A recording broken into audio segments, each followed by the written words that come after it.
نحمد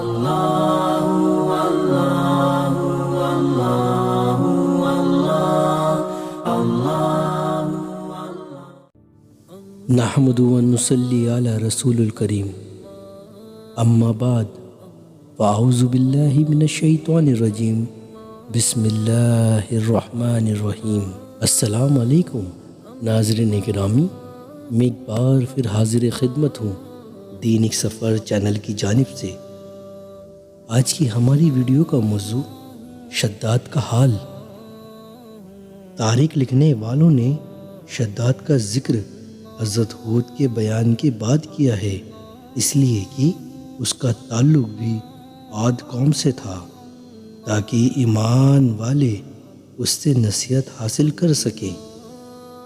عاد قوم میں شداد اور شدید دو بھائی تھے جو بڑے دولت مند بادشاہ تھے۔ شام سیریا ملک میں ان کی بادشاہیت مانی ہوئی بادشاہی تھی۔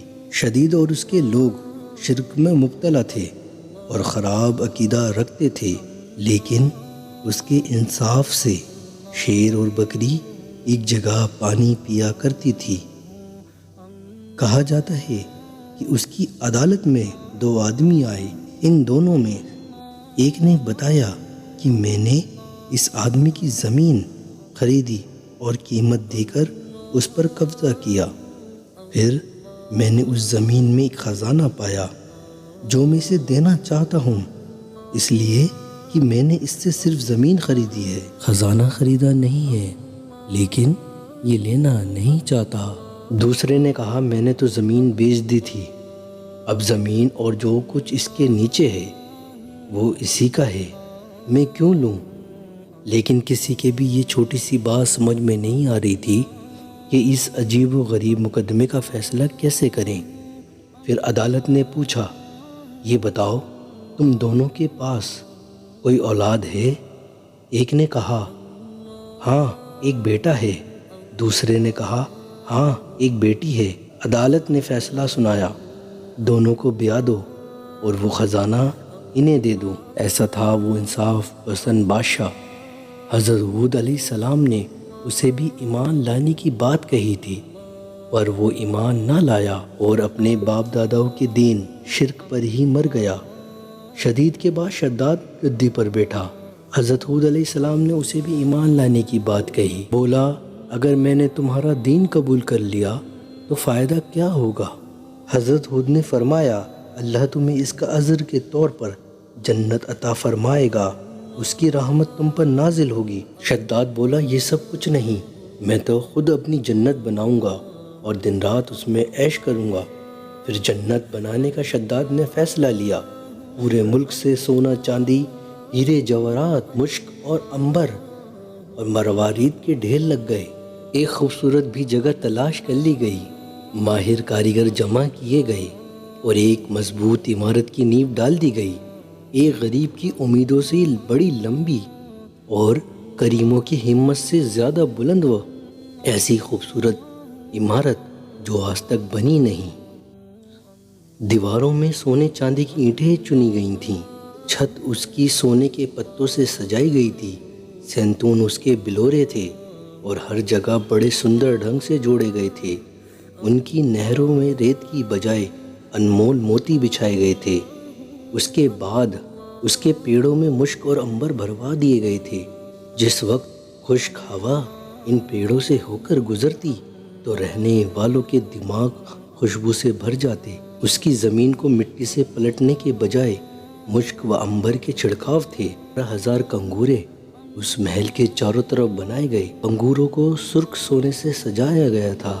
محل میں خوبصورت سے خوبصورت لڑکیاں لا کے ٹھہرائی گئی تھیں۔ یہ انمول باغ 500 سال میں تیار ہوا۔ پورے ملک کا زیورات اس میں لگ گئے۔ جب محل بن کر تیار ہو گیا، شداد کو اس کی خبر دی گئی۔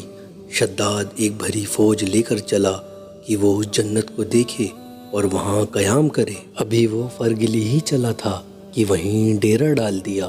ارادہ تھا کہ کل صبح سفر شروع ہو۔ اسی بیچ اسے ایک ہرن نظر آیا۔ اس کے پاؤں سونے کے تھے اور سینگ بھی سونے کے، آنکھیں یاقوت کی تھیں۔ شداد اسے دیکھ کر حیران رہ گیا۔ اکیلے ہی گھوڑا دوڑا کر اس کے پیچھے چل پڑا۔ جب لشکر سے دور نکل گیا تو اسے ایک بھیانک قسم کا جانور نظر آیا۔ کیا اس عمارت بنانے سے تجھے امن مل جائے گی یا تو اس میں رہ کر ہمیشہ ہمیشہ کے لیے عیش کرنا چاہتا ہے؟ شداد کانپ گیا۔ پوچھا تو کون ہے؟ بولا میں ملک الموت، موت کا فرشتہ ہوں۔ شداد نے گڑ گڑا کر اس سے عرض کی مجھے ایک نظر اپنی اس جنت کو دیکھ لینے دے جو میں نے بنائی ہے، چاہے اس کے بعد تو ترنت میری جان نکال لیو۔ بتایا یہ تو رب کا حکم ہے، میں تو ایک لمحے کی مہلت دینے کے لیے بھی مجبور ہوں۔ یہ کہہ کر اس نے اس کی جان نکال لی۔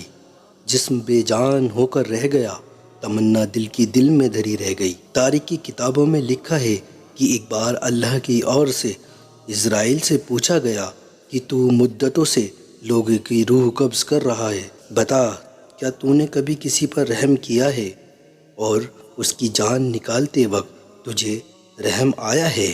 بولا خداوند میں تو سب پر رحم کرتا ہوں۔ فرمایا کس پر زیادہ رحم کرا؟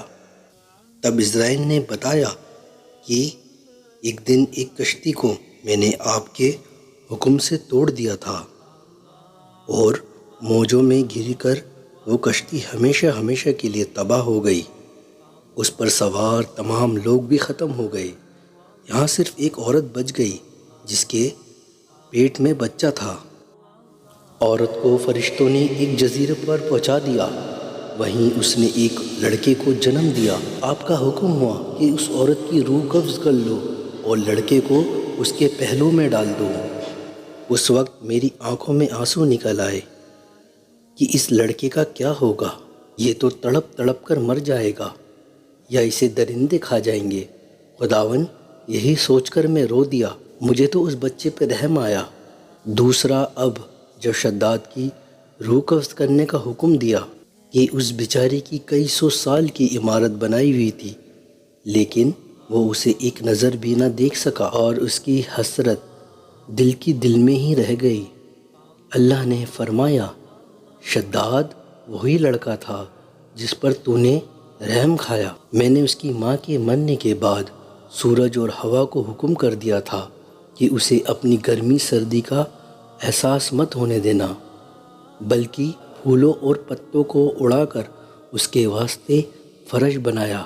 پھر اس کے دونوں انگوٹھوں میں ایک دودھ کی اور ایک شہد کی نہر دی۔ اس طرح میں نے اس کی جان بچائی، پالن پوشن کیا، یہاں تک کہ اس کو حکومت کا مالک بنا دیا۔ اتنا سب کرنے کے بعد بھی میری ناشکری کرنے لگا، بلکہ خود کو خدا بنانے کا دعویٰ کر بیٹھا۔ اس پر تو غضب نازل ہونا ہی چاہیے تھا۔ نعوذ باللہ من غضب اللہ۔ اگلی ویڈیو حضرت صالح علیہ السلام کے بارے میں ہوگی۔ اگر آپ میرے چینل پہ نئے ہیں تو پلیز چینل کو سبسکرائب اور ویڈیو کو لائک اور شیئر ضرور کریں۔ تب تک کے لیے اللہ حافظ۔